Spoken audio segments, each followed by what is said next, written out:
ഓം നമോ ഭഗവതേ വാസുദേവായ. ഓം ശ്രീകൃഷ്ണ പരമാത്മനേ നമഃ. എല്ലാവർക്കും നമസ്കാരം. ശ്രീമദ് നാരായണീയം ദശകം 16 ശ്ലോകം 4. നരനാരായണ അവതാരത്തിൻ്റെ ശിഷ്ടാനുഗ്രഹ രൂപമായിട്ടുള്ള ഫലാന്തരം കാണിക്കുന്നു. 4-ാമത്തെ ശ്ലോകം.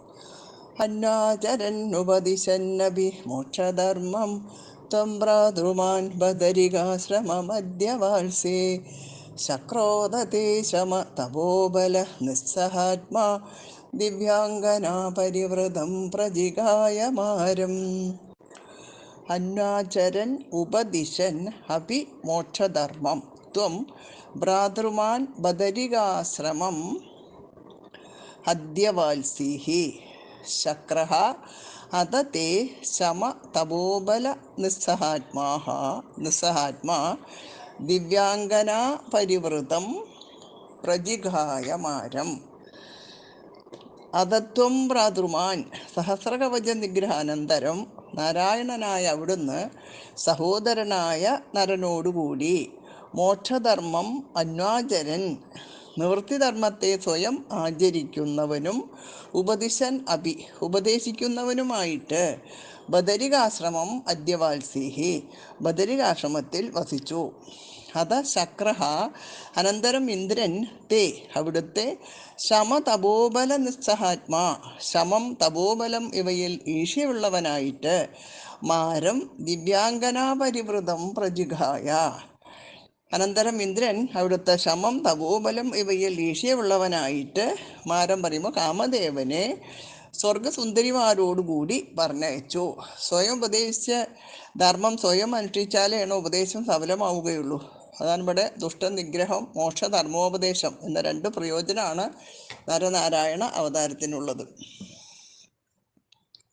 ഉപദേശിക്കാൻ എല്ലാവർക്കും പറ്റും, പക്ഷെ ആ ഉപദേശം സ്വയം അനുഷ്ഠിച്ച് കാണിക്കുക, അപ്പോഴാണ് അത് ധർമ്മമാവുള്ളൂ, അല്ലെങ്കിൽ സഫലാവുള്ളൂ എന്ന് സാരം. സഹസ്രകവച നിഗ്രഹാനന്തരം നാരായണനായ അവിടുന്ന് സഹോദരനായ നരനോടുകൂടി നിവൃത്തിധർമ്മത്തെ സ്വയം ആചരിക്കുന്നവനും ഉപദേശിക്കുന്നവനുമായിട്ട് ബദരികാശ്രമത്തിൽ വസിച്ചു. അനന്തരം ഇന്ദ്രൻ അവിടുത്തെ ശമം തപോബലം ഇവയിൽ ഈശയുള്ളവനായിട്ട് കാമദേവനെ സ്വർഗസുന്ദരിമാരോടുകൂടി വർണ്ണയിച്ചു. അന്നാചരൻ ഉപദിശന്നഭി മോക്ഷധർമ്മം ത്വം ഭ്രാതൃമാൻ ബദരികാശ്രമമദ്യവാത്സേ ശക്രോദതേ ശമതപോബല നിസ്സഹാത്മാ ദിവ്യാംഗനാ പരിവൃതം പ്രജിഗായമാരം. അന്നാചരൻ ഉപദിശന്നഭി മോക്ഷധർമ്മം ത്വം ഭ്രാതൃമാൻ ബദരികാശ്രമമദ്യവാത്സേ ശക്രോദതേ ശമതപോബല നിസ്സഹാത്മാ ദിവ്യാംഗനാ പരിവൃതം പ്രജിഗായമാരം. അന്നാചരൻ ഉപദിശന്നഭി മോക്ഷധർമ്മം ത്വം ഭ്രാതൃമാൻ ബദരികാശ്രമമദ്യവാത്സേ ശക്രോദതേ ശമതപോബല നിസ്സഹാത്മാ ദിവ്യാംഗനാ പരിവൃതം പ്രജിഗായമാരം.